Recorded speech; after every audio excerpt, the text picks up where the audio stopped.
அன்புள்ள தேவ ஜனமே, இயேசுவின் நாமத்தில் உங்களை வாழ்த்துகிறேன். இயேசு கிறிஸ்துவின் நாமத்தில் இன்னும் ஒரு லெந்து காலத்தின் தியானங்கள் மத்தியில் உங்களை சந்திக்க மிகவும் மகிழ்ச்சி அடைகின்றேன். கிருபை கொடுத்த கர்த்தருக்கு நான் நன்றி செலுத்துகிறேன்.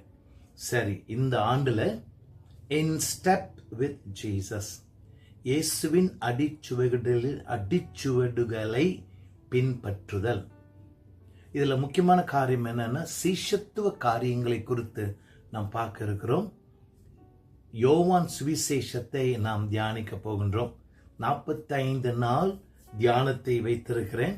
இந்த தியானத்துல யோவான் சுவிசேஷத்தை நாம் முழுமையாக நாம் பார்க்க போகின்றோம். இதுல ஒரு சில காரியம் என்னன்னா, ஒவ்வொரு நாளிலும் நான் கொடுக்கும் பாடங்கள் மிகவும் நீண்ட காரியங்கள். தியானத்தை கேட்பது மட்டுமல்ல, அந்த வசனத்தை வாசித்தால் முழுமையான ஆசீர்வாதம் நாம் பெற்றுக்கொள்ளலாம். சரிங்களா? கர்த்தருக்கு ஸ்தோத்திரம். தியானத்தை கேளுங்க. அப்புறம் நேரம் இருக்கும் பொழுது அந்த வசனத்தையும் நீங்க வாசிச்சிட்டீங்கன்னா அர்த்தம் நிறைந்ததாய் இருக்கும் நமக்கு. சரிங்களா? கர்த்தருக்கு ஸ்தோத்திரம். நாம் ஜெபிப்போம். என் ஆண்டவராகிய கர்த்தர் இந்த வருஷத்தின் லெந்து காலத்தை எங்களுடைய கைகளை பிடித்து வழிநடத்த நாங்கள் ஜெபிக்கிறோம். உம்முடைய நாமம் மட்டும் மகிமை அடையட்டும். சீஷர்கள் ஆகும்படி எங்களுக்கு உதவி செய்யும். இயேசுவின் நாமத்தில் ஜெபிக்கிறோம் தகப்பனே, ஆமென். சரி, இன்றைக்கு யோவான் சுவிசேஷம் 1வது அதிகாரம் முதல் 28 வசனங்களை வாசிக்க நான் கேட்டுக்கொள்கிறேன். ஆதியிலே வார்த்தை இருந்தது. கிரேக்க மொழியில லோகோஸ் என்று சொல்லுவார்கள். லோகோஸ் என்ற வார்த்தைக்கு 2 அர்த்தம் இருக்கிறதை கிரேக்க கலாச்சாரம் நமக்கு சொல்லுகிறது. ஒன்றாவது, பேசின வார்த்தை. In the beginning was the word. ஆதியிலே வார்த்தை இருந்தது, அதாவது பேசும் வார்த்தை இருந்தது. கிரேக்கர்களுக்கு இன்னொரு அர்த்தமும் இருந்தது. என்னவென்றால் தர்க்கம், லாஜிக். அதாவது பேசும் வார்த்தை இருந்தது, ஆனா ஆண்டவருடைய சிந்தையில் பேசாத காரியங்களும் இருந்தது. பேச வேண்டியது ஆனா பேசாத காரியம், அதை லாஜிக் அப்படின்னு சொல்லுவார்கள். இப்ப இந்த கூகுள்ல பார்த்தா தர்க்கம் என்று சொல்லுது. கர்த்தருக்கு ஸ்தோத்திரம். Logic works.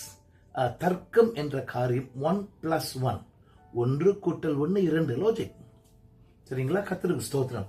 அந்த பக்குவத்தை கிரேக்க கலாச்சாரம் வைத்திருந்தது. அப்ப ஆண்டவரிடத்தில் லாஜிக்காக தர்க்கத்தோடு கூட அவர் கிரியை செய்வார் அப்படின்ற ஒரு அர்த்தம் இருந்தது.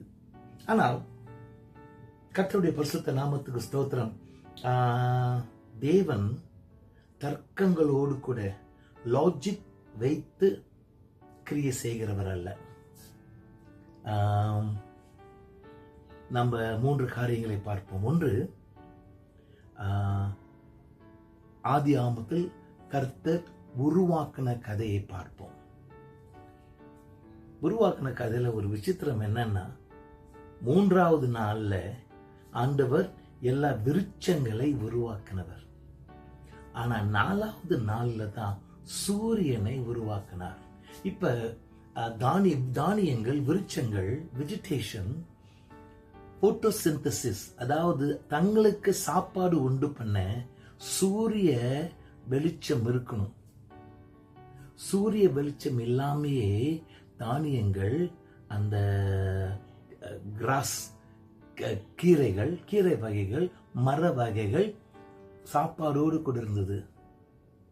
லாஜிக் இல்லை, தர்க்கம் இல்லை. 2வது, பூமியை பார்த்தோம் என்றால் விஞ்ஞானம் சொல்லுகின்றது, பூமி 23.5 டிகிரிஸ் சாஞ்சிக்கிட்டு இருக்கு. அதனாலதான் 4 காலங்கள், சீசன்ஸ், 4 சீசன்ஸ், சரிங்களா? வின்டர், சம்மர், ஆத்தம், ஸ்ப்ரிங் நடக்கின்றது. இதையும் பார்க்கும் பொழுது ஒரு திட்டம் வைத்த லாஜிக்கா நடக்கிற ஒரு காரியம் இல்லை. இன்னும் இந்த பிளானட்ஸ் பார்ப்போம். எல்லா பிளானட்ஸும் ஆன்டி கிளாக் வைஸ், அதாவது கிளாக் வைஸ்னா 1 2 3 4, ஆன்டி கிளாக் வைஸ் 12 11 10 9 அப்படியாக எல்லா பிளானட்ஸும் ஆன்டி கிளாக் வைஸ் தான் சுத்தும்.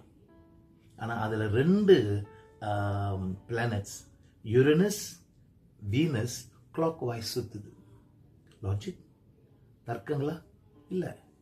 ஆண்டவர் தர்க்கங்களுக்கு மேலாக கிரியை செய்கிற ஆண்டவராக இருக்கிறார். அர்த்தம் என்ன?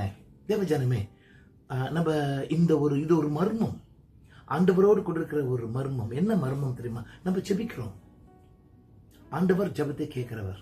ஆனால் அந்த ஜெபத்துக்கு பதில் வருகின்றதுக்கு லாஜிக் ஆண்டவர் உபயோகிக்கிறது இல்லை.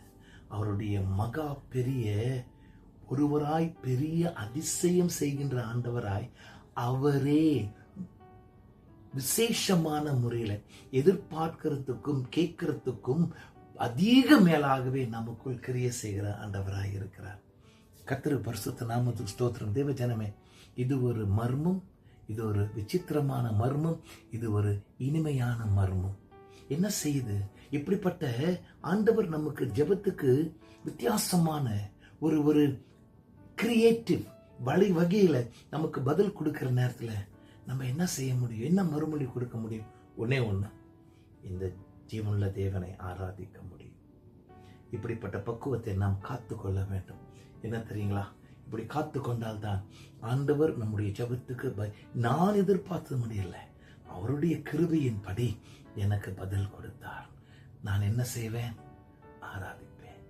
ஸோ இந்த லெந்து காலத்தின் தியானத்தில் இதுதான் நம்ம துவக்கமாக வைக்க போகின்றோம். என்ன? ஆராதனையை அஸ்திபாரமாக வைத்து தீர்க்க சிஷ்யத்துவ காரியத்துக்குள் நாம் செல்வோம். நாம் ஜெபிப்போம். என் ஆண்டவராகிய கர்த்தர் ஜெபங்களை கேட்கிறவர் மட்டுமல்ல, விசித்திரமான முறையில் தர்க்கங்களுக்கு மேலாக எங்களுக்கு பதில் கொடுக்கிற ஆண்டவராய் இருக்கிறதுனால உம்மை நாங்கள் ஆராதிக்கிறோம். இயேசுவின் நாமத்தில் ஜெபிக்கிறோம் தகப்பனே.